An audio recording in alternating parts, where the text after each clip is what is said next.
Eh bien, bienvenue, chers amis et membres de l'Église baptiste centrale de la Rive-Sud à Saint-Hubert. Donc, premièrement, un autre message de milieu de semaine. Premièrement, en commençant, j'aimerais offrir de la part de toute l'Église baptiste, donc tous les membres, même les amis de l'Église baptiste centrale de la Rive-Sud à Saint-Hubert, toutes nos sympathies à la famille Chéry qui ont perdu leur plus jeune frère au NAL dernièrement, donc aux 3 membres de notre Église qui ont perdu leur jeune frère, Enold Evald, et pour Lucini, en fait, son beau-frère. Donc, nos prières, nos pensées, le cœur de l'Église vous accompagne. Mes amis, il n'y a pas de mots pour partager cette tristesse-là. Il n'y a rien qu'on peut dire.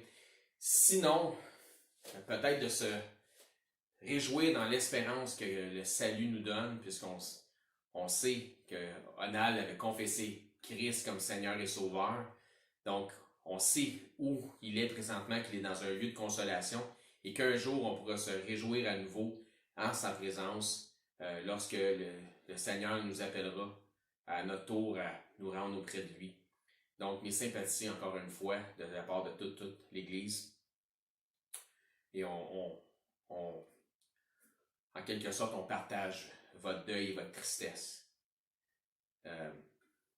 Donc, ça commence sur cette note. Donc, aujourd'hui, ça va être un message un peu plus légèrement différent. En fait, dans notre dévotion, à moi et mon épouse, ensemble, lorsqu'on regardait les Écritures, on est arrivé sur un passage qui parlait d'anges. Et ça m'a inspiré à mettre sur papier ce que je savais de mémoire, ce que la Bible enseigne concernant les anges. Et j'ai pas mis tout ce que je sais concernant les anges, mais j'ai mis tout ce que je crois qui pourrait être utile pour un enseignement. Et parce que je voudrais pas non plus qu'on se perde en conjoncture et en toutes sortes de choses, ou en beaucoup trop de différences de doctrine, je dirais. Par contre, je prends la balle au bon pour vous dire, si jamais je dis quelque chose que vous n'êtes pas habitué d'entendre, qui aurait tendance à vous écorcher les oreilles, c'est peut-être d'emblée parce que j'ai tort. Je vous dis ça, je suis un homme assujetti à des faiblesses, et c'est peut-être le cas. Ou c'est peut-être que simplement vous n'êtes pas prêt pour recevoir ces choses-là. Je vous dirais encore une fois, mes convictions n'ont pas à devenir vos convictions. Vous devez bâtir et faire vos propres convictions. Je ne veux pas transformer ou changer vos convictions. Des fois, je peux vous amener une perspective différente des choses que vous n'êtes pas habitué d'entendre. C'est à vous de savoir si vous êtes prêt à les considérer ou pas, si vous voulez voir si la perspective se tient ou pas. Et donc, que vos convictions demeurent vos convictions. Je ne veux absolument pas vous imposer mes convictions. Donc, validez dans les Écritures pour voir si ce que je vous enseigne, c'est selon les Écritures, si ça se tient, et vous en tirerez vos propres conclusions à la fin. Donc, c'est un point que je voulais apporter. Et ça ne change pas. C'est vrai pour tous les autres messages aussi que je vais apporter. Donc, il se pourrait qu'il y ait des choses que vous entendiez qui soient différentes des choses que vous êtes habitués d'entendre. Si ce n'est pas fondamental, si ça ne touche pas le salut en soi, je vous suggérais de peut-être retenir ce qui est bon et laisser faire le reste. Retenez au moins ce qui est bon. Il y a sûrement quelque chose de bon à quelque part. Donc, sans chercher trop de crédit, au moins, supportez-moi. Donc aujourd'hui, comme je dis, ça va être un peu différent. Ce que j'ai fait, c'est que j'ai pris plusieurs des choses que je savais de mémoire concernant les anges et j'ai couché ça sur papier. Et par la suite, j'ai repassé à travers mes notes et j'ai associé les chapitres et les versets qui parlent de ce que mon cerveau a pu se souvenir. Donc, suivez-moi là-dedans. Puis je vais commencer par le passage qui m'a inspiré. Lorsque moi et mon épouse, on lisait dans Colossiens 2,18, ça dit dans Colossiens 2,18 qu'aucun homme, sous une apparence d'humilité, ou par un culte des anges, voyez-vous, par apparence d'humilité ou par un culte des anges. Donc souvent, les séducteurs là, vont arriver d'une façon qui a l'air très, très humble. ne vous ravisse à son gré le prix de la course, tandis qu'il s'adonne à ses visions, pardon, et qu'il est enflé d'un vain orgueil par ses pensées charnelles. Donc, que personne ne vous ravisse le prix de votre course par une apparence humble, une apparence pieuse, et dans laquelle il inclurait des fables qui s'associeraient au culte des anges. Ben, je me dis, si c'est là, ça fait partie du conseil de Dieu, donc c'est quelque chose probablement qu'on a à enseigner. Ce que Paul dit, c'est de ne pas se laisser séduire par ces doctrines-là. Pourtant, lorsqu'on regarde aux anges, que sont les anges? Ce sont des êtres célestes qui sont en quelque sorte là pour servir Dieu, mais ça nous dit aussi qu'ils sont là pour notre bénéfice, pour notre service. Et ça nous révèle ça dans Hébreux 1, en fait. Et on va probablement revoir ce passage-là à travers l'étude. Mais Hébreux 1, ça nous dit là. On y arrive. 1,14, ça nous dit, ça parle des anges. Ça dit, donc les anges ne sont-ils pas tous des esprits au service de Dieu? Donc les anges sont des esprits au service de Dieu,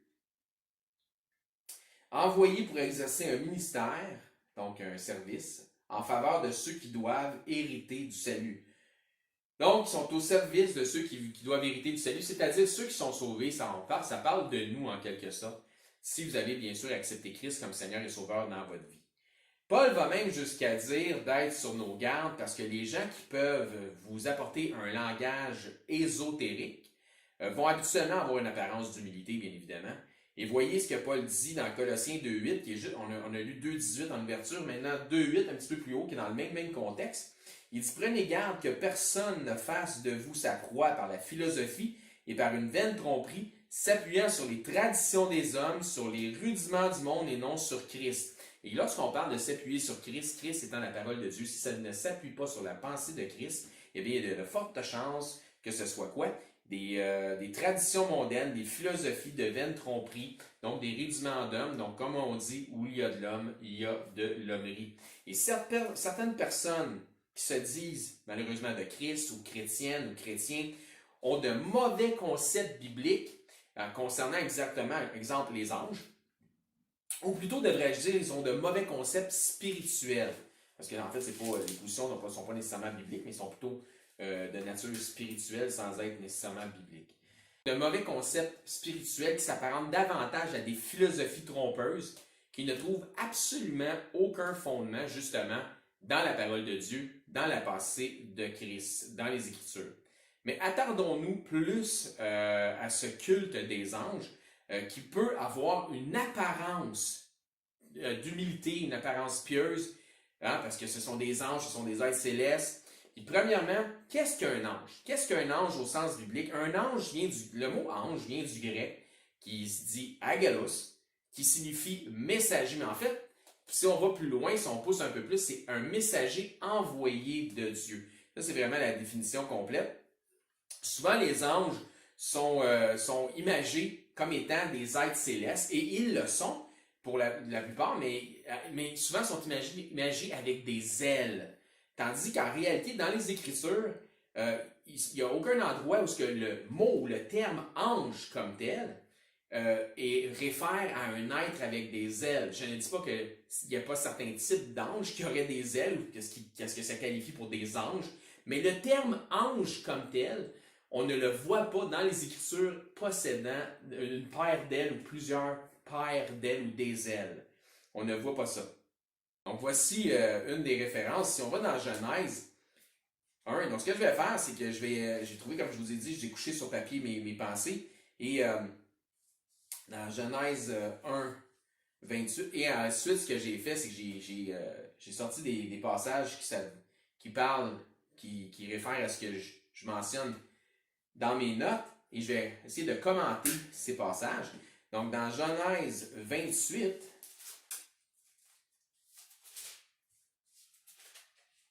ça me dit là, on va partir du verset 10. Jacob partit de Beer-Sheba et s'en alla à Charan. Elle arriva dans un lieu où il passa la nuit, car leur soleil était couché. Il prit une pierre dont il en fit son chevet. Il se coucha dans ce lieu-là. Il eut un songe. Et voici une échelle était appuyée sur la terre et à son sommet touchait au ciel. Et voici les anges de Dieu montaient et descendaient par cette échelle. Donc, si les anges avaient des ailes, pourquoi avaient-ils besoin d'une échelle?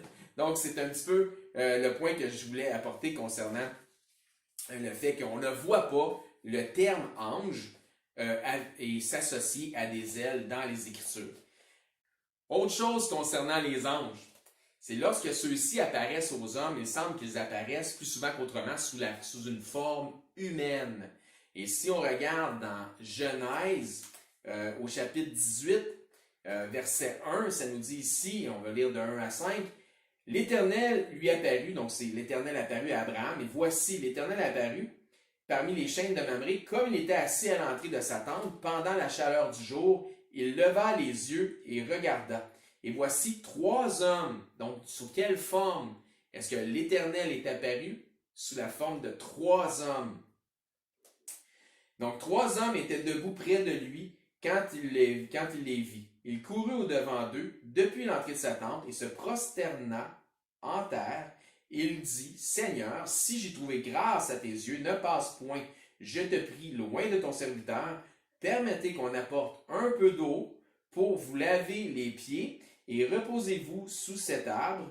J'irai prendre un morceau de pain pour fortifier votre cœur, après quoi vous continuerez votre route, car c'est pour cela que vous passez près de votre serviteur. Ils répondirent, fais comme tu l'as dit. Donc, ce qui est intéressant de voir, c'est que, en fait, l'histoire nous révèle que ce sont des anges,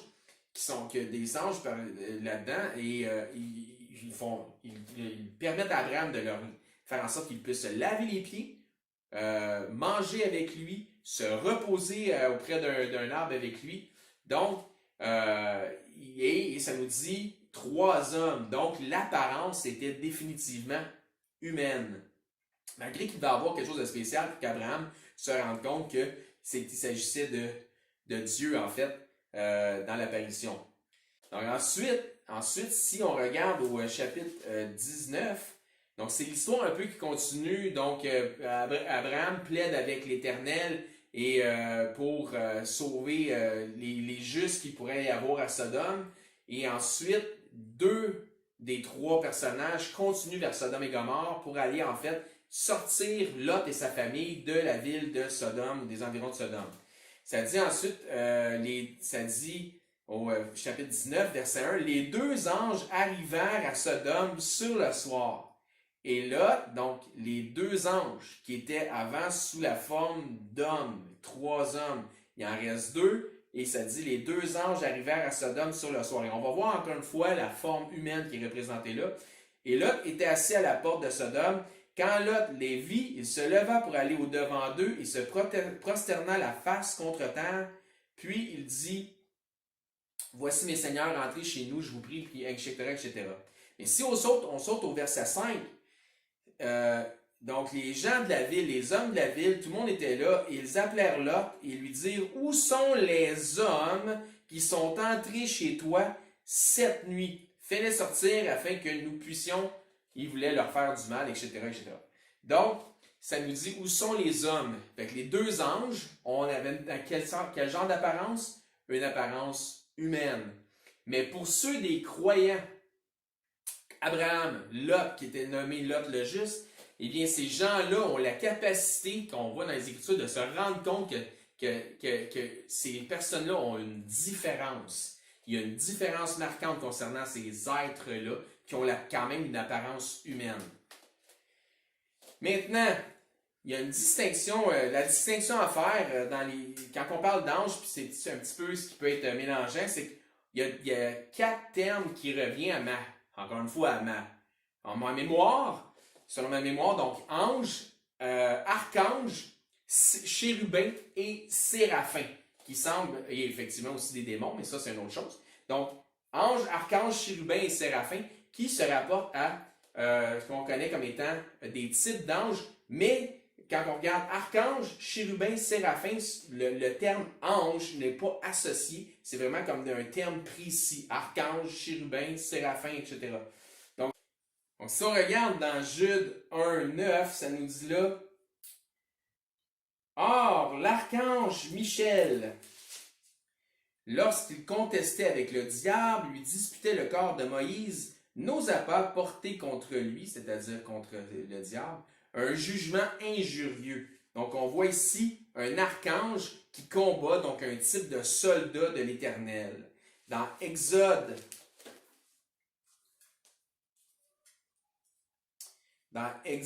37, au verset 9, ça nous dit là, les chérubins étendaient les ailes par-dessus, couvrant de leurs ailes le propitiatoire, et se regardant l'un et l'autre, les chérubins avaient la face tournée vers le propitiatoire. Donc, je pense que c'est un modèle de l'Arche de l'Alliance, si je ne me trompe pas. Et donc, qu'est-ce que des chérubins? Ben, ce qu'on voit, c'est des protecteurs, des chérubins qui protègent. Donc, archange, on voit soldat, chérubin, on voit qui protège, et on voit que les chérubins possèdent des ailes. D'où peut-être l'histoire lorsqu'on voit des images d'anges, bien à chaque fois, on voit des êtres célestes avec des paires d'ailes. Maintenant, si on regarde dans Isaïe 6, on va lire à partir du verset 1. L'année de la mort du roi Osias, je vis le Seigneur assis sur un trône très élevé, et le pan de sa robe remplissait le temple. Des séraphins, là on parle maintenant des séraphins, on a parlé des anges, archanges, chérubins, maintenant séraphins, se tenaient au-dessus de lui et avaient chacun 6 ailes, donc 3 paires d'ailes, 2 dont ils se couvraient les pieds et 2 dont ils se servaient pour voler. Et il criait je m'excuse. 2 dont il se couvrait la face, 2 dont il se couvrait les pieds et 2 dont il se servait pour voler. Ils criaient l'un à l'autre et disaient, Saint, Saint, Saint est l'Éternel des armées. Toute la terre est pleine de sa gloire. Les portes furent ébranlées dans leur fondement par les voix qui retentissaient et la maison fut remplie de fumée. Donc, c'est super intéressant de voir 2 choses intéressantes concernant. On a vu que les anges ont apparu à Abraham et que c'était l'Éternel qui apparaissait. Il était accompagné de 2 anges et qu'il est venu sous la forme de 3 hommes. Et maintenant, on voit que ici, pour ce qui est des séraphins, pardon, je ne vais pas me tromper, ben, on voit qu'il dit Saint, Saint, Saint est l'Éternel des armées. Donc, le chiffre 3, comme se rapportant probablement au Dieu qui est 3 en 1, est élaboré 2 fois dans 2 instances qu'on vient de lire ici. Donc, on peut rapidement en tirer une conclusion sur la Trinité ou de Dieu, si je peux utiliser le terme. Donc, les amis, on a vu aujourd'hui quoi? On a vu que les anges, on ne voit pas que le mot ange ou le terme ange est associé à des êtres possédant des ailes. On voit que d'autres types d'êtres célestes qui possèdent des ailes, soit les chérubins et les séraphins. On voit aussi que les archanges semblent être des soldats de Christ, donc ils semblent être un autre titre. Et on voit que les anges, lorsqu'ils apparaissent aux hommes, de façon régulière, ils ont une apparence humaine. Et on voit aussi qu'ils peuvent manger et qu'ils peuvent utiliser certaines capacités physiques. On voit ça aussi. Mais on a vu aussi qu'ils sont quand même des esprits à notre service, au service de l'Éternel et pour notre bénéfice. Ça, c'est des choses qu'on a vues aujourd'hui. Et on a vu Abraham recevoir 3 personnes qui étaient qui représentaient la présence de l'Éternel, sous la forme de 3 hommes, et on a vu que les séraphins criaient en fait à l'Éternel Saint, Saint, Saint est l'Éternel des armées. Donc on a un Dieu qui est 3 fois saint. C'est ce qui va clore notre partie d'études pour aujourd'hui, et je vous invite mercredi prochain pour continuer cette étude-là. D'ici là, n'oubliez pas notre rendez-vous de dimanche pour, encore une fois, être édifié par la prédication qu'on va vous apporter via les technologies qui nous permettent de le faire en ces temps de pandémie qui est encore présente. Mais on sent que présentement, selon les nouvelles, les commerces recommencent à rouvrir. Donc, probablement que le beau temps semble revenir. Probablement que j'ai grand espoir qu'on va pouvoir se réunir à nouveau et avoir vraiment cette synergie ensemble que ça donne lorsqu'on se réunit en assemblée, faisant un seul, en unité, étant le corps de Christ rassemblé à Saint-Hubert. Et c'est pour ça que je vous dis à la prochaine et que Dieu vous bénisse abondamment. À la prochaine.